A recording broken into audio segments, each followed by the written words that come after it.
Hey guys, welcome to Academic Notebook. This is me, Shubham Agrawal. In this video, we are going to talk about strategy of IBPS PO 2020 and IBPS Clerk 2020 prelims mains. Apart from this strategy, we will also come to the timetable, which a lot of people are talking about, that how should one set his or her ideal timetable to prepare and crack the exam. All the points and all the things I'm going to tell completely from my experiences and my friends' experiences, those they shared with me. So first, coming to this strategy thing. So many teachers or many mentor may suggest a particular strategy for everyone. So I believe that is something not workable over here. Even if I tell you my strategy and you apply that strategy, it won't work for you. Everyone's strategy is their own. Okay. So I can tell you how to construct your own strategy for your preparation.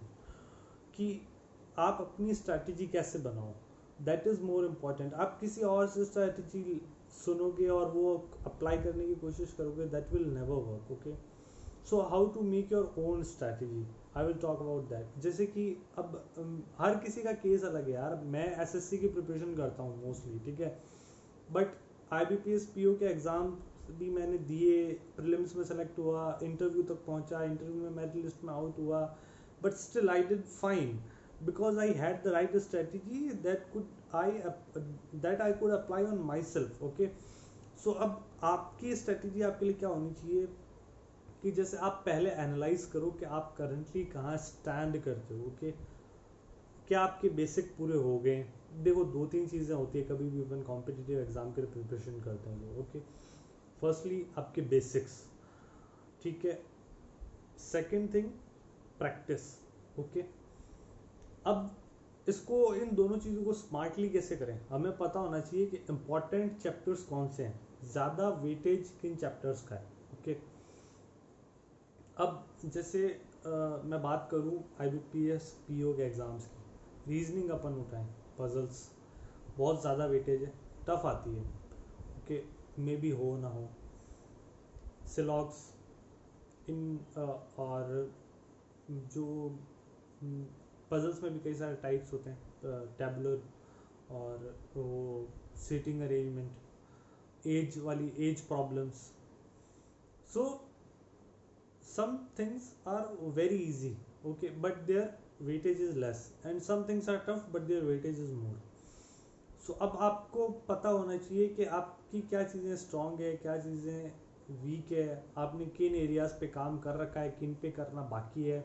तो आप पहले अपने basic prepare करो. ठीक है, जब आपके basics, अब आपको डिसाइड करना है कि आपको बेसिक्स सारे चैप्टर के करने, या आपके पास टाइम नहीं है कि आप सारे चैप्टर्स के कर सको. आई थिंक 2 महीने बाकी हैं. अगर आपके बेसिक्स सारे चैप्टर्स के भी कंप्लीट नहीं है तो आप रेस में थोड़ा पीछे हो. तो आपको अपनी प्रिपरेशन एक्सपीडिट करनी पड़ेगी. अगर आप 4 घंटे पढ़ते हो, 6 घंटे पढ़ो, अपने बेसिक्स पूरे करो. ओके, जब आपके बेसिक्स पूरे हो जाए, मतलब आपके सारे कॉन्सेप्ट्स क्लियर हो गए, आपको 20 तक स्क्वायर याद हो गए, लोग तो 40-40 तक करते हैं, आपको 20 तक पाड़े याद हो गए, ये भी लोग 40-40 तक कर रहे हैं आजकल. ठीक है, तो ये सारी चीज़ें हो गई. एक सेकंड. ओके, तो बेसिक्स के बाद में मैं बोलूँगा कि प्रैक्टिस पे जंप करने से पहले ना आप मॉक्स लगाओ. ठीक है, 2-3 मॉक लगाओ साथ में एक ही दिन में. जैसे मैं अपनी स्ट्रैटेजी बता रहा हूँ, मैं अपनी स्ट्रैटेजी नहीं बता रहा, मैं एक स्ट्रैटेजी सही कैसे डेवलप कर सकते हैं वो बता रहा हूँ. आप मॉक्स लगाओ, प्रीवियस ईयर लगाओ, प्रीवियस ईयर वाले मॉक्स लगाओ, किसी न किसी वेबसाइट पर मिल जाएंगे. ठीक है, और फिर आप एनालाइज करो. मतलब आपने 1 घंटे का मॉक दिया है ना, आप 2 घंटे 3 घंटे एनालाइज करो. और नहीं तो जैसे टेक्स्ट बुक वगैरह वाले हैं, वो एनालिसिस की रिपोर्ट देते हैं, वो रिपोर्ट आप देख लोगे ना तो भी आपको पता चल जाएगा कि किस उसमें, किस वाले चैप्टर में आप कितने पानी में हो और कौन सा चैप्टर आपका बहुत स्ट्रांग है. ठीक है, ये सब चीज़ें जब आपको पता चल जाएगी ना तो आपको अपने लिए एक स्ट्रैटेजी आप बना पाओगे कि मेरे ये चैप्टर्स वीक हैं, इन पे मुझे ज़्यादा फोकस करना है, और ये चैप्टर्स मेरे सही हैं। तो अब कई कई मतलब I heard from many people कि आप रोज़ की 5 DI लगाओ, रोज़ के 5 पजल्स करो। ठीक है, ये चीज़ें आती है प्रैक्टिस में, कि आप अगर प्रैक्टिस नहीं कर पा रहे हो तो आप प्रैक्टिस कैसे करो, बट आप प्रैक्टिस किन चीज़ों की करो, किस सब्जेक्ट की करो और किस टॉपिक की करो, ये डिपेंड करेगा। आप मॉक लगाओ, मॉक का एनालिसिस करो और देखो कि क्या मैं गलती कर रहा हूँ। अब आपने सिलॉक्स पूरा पढ़ लिया, मान लो आपने पिछले साल सिलॉक्स पूरा पढ़ा, आपने अभी वाली कॉपी उठाई और वो सिलॉक्स आपने रिवाइज करके देख लिए कि ठीक है। अब आप मॉक लगा रहे हो, आपसे वो सिलॉक्स हो ही नहीं है जबकि आपने पढ़ रखे हैं। क्यों? क्योंकि सिलॉक्स का पैटर्न चेंज कर दिया IBPS ने। मतलब ऐसा हो सकता है ना किसी के भी साथ, तो आपको नए पैटर्न पता होने चाहिए कि, तो आप वो सारी चीज़ें मॉक लगा के ही पता चलेगी। ठीक है, तो स्ट्रैटेजी डेवलप करने का यही तरीका है कि पहले बेसिक्स पूरे होने चाहिए, अब उसमें और आपका फिर आप मॉक लगाओ, आपको बेसिक्स पूरे होने चाहिए, इंपॉर्टेंट चैप्टर्स और लेस इंपॉर्टेंट चैप्टर्स कौन से हैं वो पता होने चाहिए।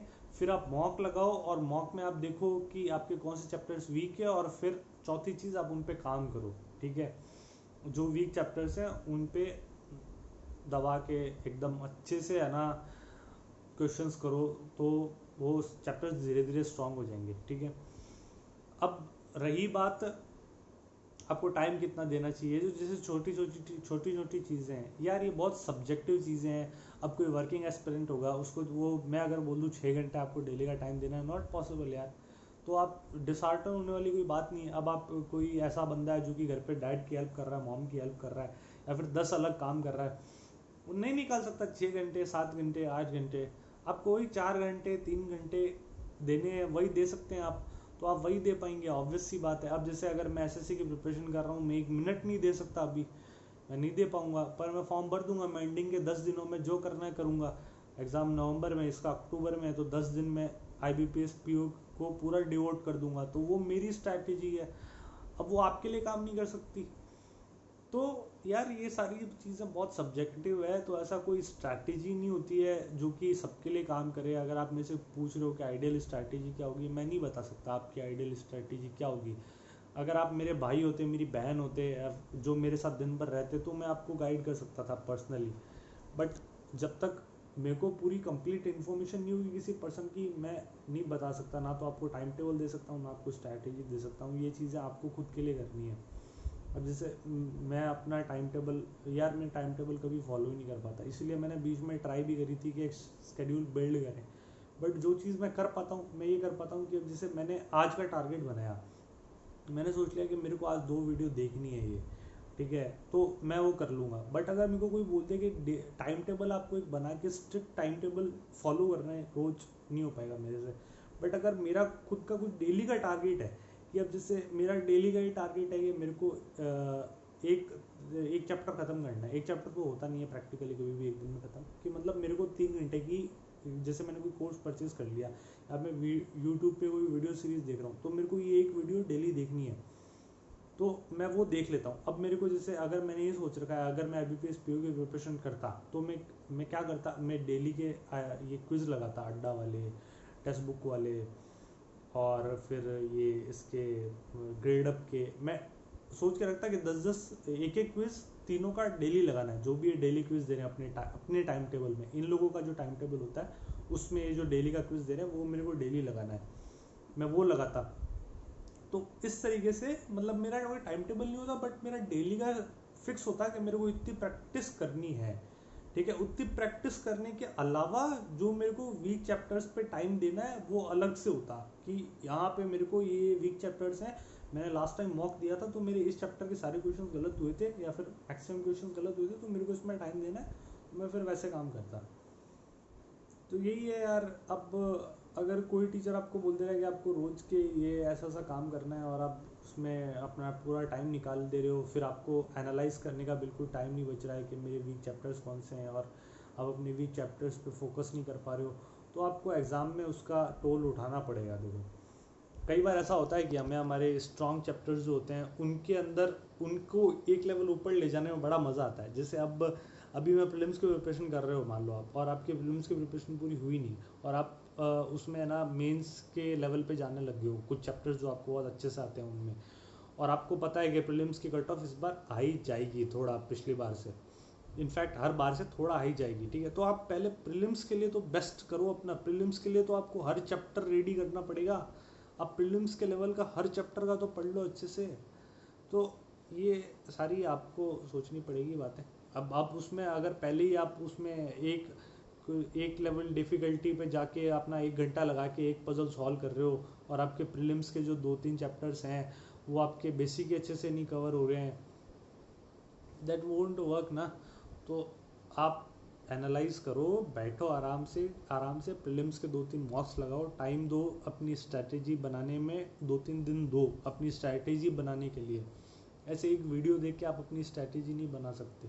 आप 2-3 दिन आराम से दो, पेन पेपर लेके बैठो, मॉक टेस्ट दो, सोचो कौन सा चैप्टर आपका वीक है, कौन सा स्ट्रॉन्ग है, उसके बाद आप कैरी कर सकते हो, है ना। तो यही था। May be I am sounding like a teacher but I am your brother only, जिसको थोड़ा मे बी एक्सपीरियंस ज़्यादा हो या कम हो। तो that was my point of view about strategy and time table, ठीक है। बाकी आई ऑलवेज से हर किसी का अपना काम करने का तरीका होता है। तो you have to drill down in your self कि अगर आपके पास 2 ही घंटे हैं दिन के, अगर आपके पास 3 ही घंटे हैं दिन के, तो आप what is the best way to utilise that time and maximise your score. That is completely up to you, up to your preferences, your surrounding, your choices. So all the best for your preparation, और chill रहो यार। कोई कितनी cut off कितनी भी ज़्यादा जाए, इतनी ज़्यादा नहीं जाएगी कि आप उस कट ऑफ को क्रॉस ना कर पाओ, ठीक है। तो चिल होके प्रिपरेशन करो, ज़्यादा ये लोड मत लो कि कट ऑफ बहुत हाई जाएगी और होगा नहीं। करो करो अभी तो करो, बाकी बात का बाद में देखेंगे। All the best guys, bye bye, thanks for watching the video till now, bye.